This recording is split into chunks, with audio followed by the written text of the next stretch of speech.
Bom, torcedor vascaíno, vambora, né? Vambora para mais um vídeo. Mais um Acorda Vascão aqui no nosso canal do Gigante Vasco. E nesse Acorda Vascão, sinceramente, só estará presente quem jamais desistirá do Vasco da Gama. Sei que será um vídeo com menos audiência, com menos visualização, porque foi uma noite frustrante em São Januário. É impossível você encontrar um torcedor vascaíno que não estava confiante pela conquista da Copa do Brasil. E olha, não poderia ser diferente, tá? Eu conversei com vocês no pós-jogo de ontem, comentei com vocês no pós-jogo de ontem. A mística do futebol dava indícios, sim, que o Vasco da Gama ele viria a conquistar esse título. O Vasco, ele, desde o início do ano, sabemos, não tem um elenco bom, muito pelo contrário. O time do Vasco é um time muito limitado, muito abaixo tecnicamente do próprio Atlético Paranaense que o Vasco passa nas quartas de final. Mas na garra, na vontade, na superação, na força do seu torcedor, o Vasco via chance e total condição de lutar por esse título e inclusive conquistá-lo. E ontem foi sim um grande balde de água fria, porque a gente sonhava com isso. O vascaíno, ele merecia isso. E eu digo uma frase em conversas, em rodas de amigos, e digo aqui também de forma frequente até no canal. Não há um torcedor que merece mais do que o torcedor cruzmaltino. O torcedor vascaíno, ele merece muito um título. O torcedor vascaíno, ele merece muito voltar a ser feliz, voltar a ter um sorriso no rosto, voltar a disputar grandes coisas e voltar, principalmente, a ser campeão. Ontem, em São Januário, foi apenas um gostinho. Um gostinho do que é viver algo que o vascaíno não vive há 13 anos. E me desculpe falar isso, tá? Mas um time campeão, eu falei isso com vocês durante toda essa temporada, ele é uma equipe sempre muito forjada na dor. Para você ter um time campeão, ele tem que aprender a sofrer. O Vasco, ele sofre no ano passado e ganha cancha com tudo que foi passado. O Vasco sofre ontem com eliminação para o Atlético Mineiro, mas esse grupo, esse elenco, ganha cancha, ganha experiência, ganha maturidade diante dessa eliminação. E, acima de tudo, meu amigo, se o elenco, se os jogadores ganham essa tal cancha, como é chamado no meio futebolístico, a gente, torcedor vascaíno, pelo menos voltou a sentir algo que é inaceitável não ter tido no Vasco nos últimos anos. O futebol é um entretenimento. O futebol é um meio de diversão, meio de desestressar, de se alegrar por um motivo que vai além do nosso controle e vai além, assim, da nossa vida pessoal. Esse é o futebol. O torcedor do Flamengo, do Fluminense, do Botafogo, do São Paulo, do Corinthians, de todos os outros clubes do futebol brasileiro, eles nesses últimos anos eles tiveram vários motivos para se alegrar. O Vasco, nenhum. Quando a gente diz aqui a vocês que o Vasco, depois de 13 anos, ontem, voltou a disputar uma semifinal de Copa do Brasil, gente, isso é muito sério, perdão. O Vasco, ele hoje, ele volta a dar ao seu torcedor, no mínimo, não uma alegria, mas um motivo para se alegrar. O Vasco, ele chegou à semifinal da Copa do Brasil. O Vasco ficou por um gol de chegar a uma final de Copa do Brasil. Não fez feio, jogou bem contra uma das melhores equipes do futebol brasileiro. E agora, o que resta ao torcedor cruzmaltino é, de fato, juntar os cacos e olhar para a próxima temporada. E a gente aqui, é claro, nesse Acorda Vascão, no primeiro vídeo ainda, né, desse domingão, iremos falar com vocês sobre esse jogo de ontem, trocar uma ideia sobre essa eliminação e olhar um pouquinho para a temporada de 2025 do nosso Vasco da Gama. Porém, é claro, antes de começar o vídeo, antes de deixar aí todos vocês muito bem informados, né, sobre o nosso cruzmaltino, como sempre faço aqui no canal, eu quero dar as boas-vindas a todos vocês que estão chegando aqui pela primeira vez. Para quem ainda não me conhece, muito prazer, eu sou o Lucas, e você está no canal do Gigante Vasco, o canal do torcedor vascaíno, e é claro, né, Vascão, você que está aí do outro lado e ainda não é um inscrito do nosso canal, vem agora mesmo aqui embaixo, onde tem essa palavrinha, inscreva-se, aperte nela e já faça parte da nossa família. Nós contamos muito com a presença, o apoio e a participação de todos vocês. Show, vascaíno! Vambora então, né? Sem muita enrolação, falar, é claro, logo de Vasco, porque ontem, em São Januário, para quase 20 mil pessoas às 6h30 da tarde. O Vasco foi eliminado para a equipe do Atlético Mineiro. Empate no placar de 1-1. O Atlético fecha a partida com 66% da posse, enquanto o Vasco 34%. E o Vasco chegando 11 vezes ao gol do Clube Mineiro, enquanto o Atlético chegando apenas 6 vezes no gol do Cruz Maltino. O Vasco que, de fato, mesmo sem ter a posse, foi mais agudo, mais superior. Não levou tanto perigo, mas impôs uma condição de jogo muito boa contra uma equipe tão boa quanto o Atlético, perdão. A gente ontem enfrentou um adversário muito qualificado. E o gol marcado pelo Hulk no finalzinho do jogo, aos 39 minutos do segundo tempo, ele mostra como é importante você ter um bom jogador dentro do seu clube, do seu grupo, né? E por que eu digo isso a vocês? Porque o Hulk é um craque, gente. O Hulk é diferenciado. O Hulk é um jogador assim de dar inveja, tá? A qualquer clube do futebol brasileiro.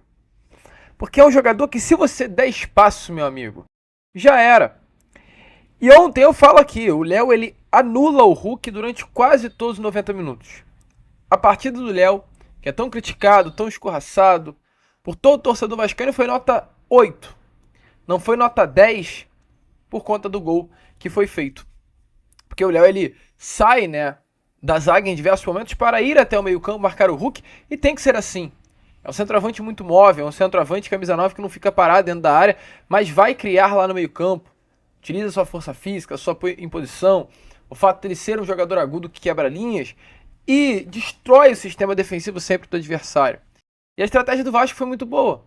Cola o Léo no Hulk, mexe o Léo durante todos os 90 minutos, faz uma linha defensiva menos fixa, mais móvel, tira o Hulk do jogo e com o Paulinho e com o Scarpa faz uma marcação coletiva, onde eles estiverem em cada setor. Marca e tenta tirar o máximo de opções e funcionou. Mas num piscar de olhos, num lance bobo, num erro, o Hulk acertou um golaço na gaveta e acabou eliminando o Vasco da Gama com esse gol que acabou sendo o do empate. E aí eu tenho que falar, tá? Porque, querendo ou não, meu amigo, o Hulk é um jogador que tem quase seus 40 anos de idade, gente. O Hulk é um atleta caro para o Atlético Mineiro. Mas o Hulk é um jogador que nitidamente se cuida. E ele é um jogador que, acima de tudo, também entendeu o que é o propósito do Atlético Mineiro. E por que eu digo isso? Eu não vou falar do Coutinho agora, apesar de que para mim o jogo do Coutinho ontem foi muito ruim, foi muito abaixo. Fisicamente o Coutinho tá mal ainda. Mas eu falo mais do Payet, cara.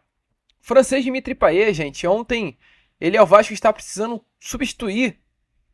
O Paiva ele olha para o banco e vê um Payet e a transmissão ela mostra isso de braço cruzado, sem ter a sua chuteira calçada ainda. Como um jogador como o Payet, que sabe que a qualquer momento poderá ser utilizado, ele aos 30, 35 minutos de jogo ele não está nem sequer com a chuteira calçada. Se está reclamando, está chateado porque não está entrando, faça melhor para poder retornar aos gramados e não fique de birrinha, porque isso é de fato muito feio. E parece, a intenção que passa, né, o torcedor é exatamente essa. Que ele ficou chateado por não ter entrado como titular, que o Coutinho chegou, e por estar chateado começa a fazer birrinha.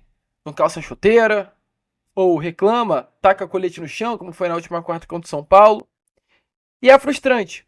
É frustrante por coisas como essa, é frustrante por ontem a gente ter o Vasco, conseguiu jogar bola, mas acabou sendo eliminado. É frustrante por ver o choro do Verratti copiosamente após a partida. É frustrante por ver o Rossi entrando no segundo tempo. Isso é de fato uma grande loucura que a gente vai comentar aqui com vocês. É frustrante de fato por vários motivos. Mas mesmo diante disso, a chave, volta a repetir, tem que ser virada. E o Vasco precisa o quanto antes pensar para esse 2025. Porque olha, não dá. Com esse elenco, não dá. O Vasco precisa mudar muita coisa. O Vasco precisa urgentemente melhorar muita coisa. Contratar, trazer reforços, mesmo sendo uma associação ou uma SAF com um modelo associativo. Trazer grandes nomes e grandes jogadores e sequer lutar por grandes coisas. Esse elenco, nitidamente, chegou ao seu limite. Chegou ao seu máximo. E mais do que isso, vai ser muito difícil do Vasco entregar.